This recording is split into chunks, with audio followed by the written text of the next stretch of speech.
राज्य सरकारनं कोल्हापूर शहरातील ध्यानचंद हॉकी स्टेडियम आणि आय.टी. पार्क जवळील सुमारे 6 एकराचा भूखंड हातकणंगलेचे आमदार अशोकराव माने यांच्या सावित्रीबाई फुले महिला सहकारी औद्योगिक वसाहत या संस्थेला देण्याचा निर्णय घेतलाय। राज्य मंत्रिमंडळाच्या बैठकीत आज हा निर्णय घेण्यात आलाय। त्यामुळे एका नव्या वादाला तोंड फुटण्याची शक्यता आहे। राज्य सरकारनं घेतलेला हा निर्णय कोल्हापूर जिल्ह्यातील मराठा समाजावर अन्याय करणारा असल्याची चर्चा सुरू झाली आहे। मराठा समाजासाठी मराठा स्वराज्य भवन उभारण्यासाठी कसबा करवीर बी वॉर्ड गट क्रमांक 697-36 मधील 2 हेक्टर 50 आर इतक्या क्षेत्राचा हा भूखंड मिळावा असा प्रस्ताव सादर करण्यात आला होता।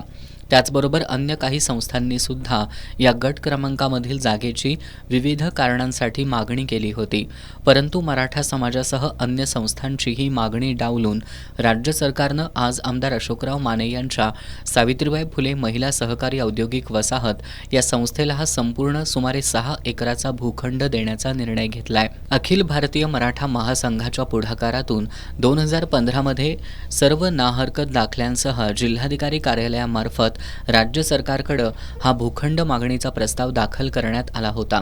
तर त्यानंतर वर्षभरानं सावित्रीबाई फुले महिला सहकारी औद्योगिक वसाहत या संस्थेनं जागा मागणीचा प्रस्ताव दाखल केला होता।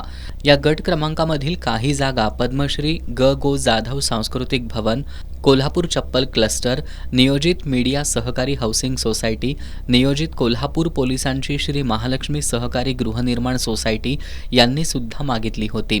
आता राज्य मंत्रिमंडळानं शहरातील कोट्यावधी रुपये किमतीची ही संपूर्ण सुमारे 6 एकर जागा आमदार अशोकराव मानेंच्या संस्थेला देण्याचा निर्णय घेण्यात आल्यामुळे मराठा समाजातून नाराजी व्यक्त होतीये।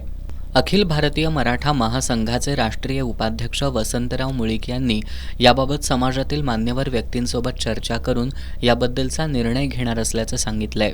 सुद्धा या जागेशी जो मराठा समाज 50% जास्त कोल्हापूर जिल्ह्यामध्ये आहे, त्या समाजाच्या भावना त्याच्याशी निगडीत झालेल्या आहे। जागा आमच्या ताब्यात नसताना सुद्धा अनेकांनी आम्हाला लाखो रुपये त्या जागेसाठी दिलेले आहेत। आम्ही ते जपून ठेवलेले आहेत, कारण लोकांचा आमच्यावर तेवढा विश्वास आहे।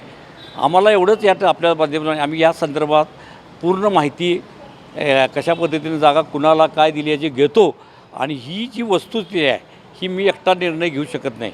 गेले 40 वर्षे समाजासाठी जरी काम करत असलो तरी समाजातील बुजुर्ग ज्येष्ठ मंडळींना एकत्र करून या संदर्भात आपण कोणती भूमिका घ्यायची, कशा पद्धतीनं राज्य शासनापुढे हा विषय आणायचा, कारण ही जागा मराठा समाजासाठीच आरक्षित होती अशी सर्वसामान्य मराठ्यांची भावना असल्यामुळं मला एवढं सांगायचं आहे की जी दिलेली जागा आहे ही कोणत्या भावनेने दिलेली माहीत नाही, त्यामुळे ह्या जागेसाठी आमचा शेवटपर्यंत हक्क राहणार आहे। कोल्हापूरमध्ये मराठा स्वराज्य भवन असावं ही मराठा समाज बांधवांची गेल्या अनेक वर्षांपासूनची मागणी आहे।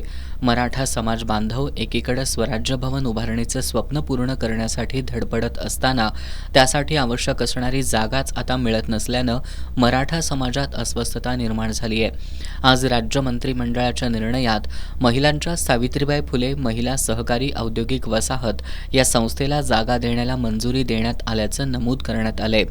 हा निर्णय समोर आल्यानंतर ही संस्था नेमकं काय काम करते, ही संस्था या जागेचा कशासाठी वापर करणार आहे, या संस्थेच्या माध्यमातून या जागेचा वापर करून महिलांची उन्नती कशी साधली जाणार आहे, हे आणि असे अनेक प्रश्न उपस्थित होत आहेत।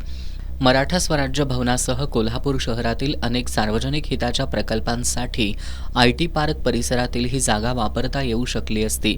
मग एका संस्थेला ही जागा देऊन त्यातून कोल्हापूर शहरवासियांचं व्यापक हित साधलं जाणार का, असा सवाल उपस्थित होतोय।